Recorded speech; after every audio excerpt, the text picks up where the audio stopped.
this video I'm going to be showing you how to fix an error occurred while authenticating with Rockstar Games Services. First thing you want to do, guys, is to go into your search bar and type in CMD. Now right click and open it as administrator.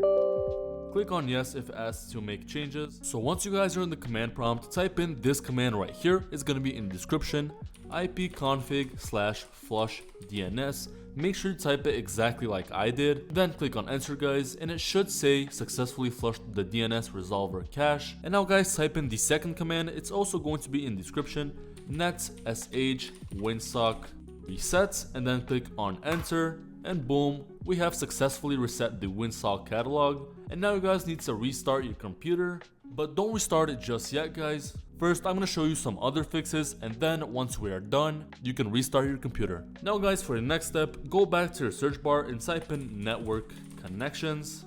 Click on this button right here, view network connections. It should open up this window right here. And now, guys, look for your current connection. It doesn't matter if you're using Wi-Fi or Ethernet. I'm currently using Wi-Fi and I'm using this connection right here.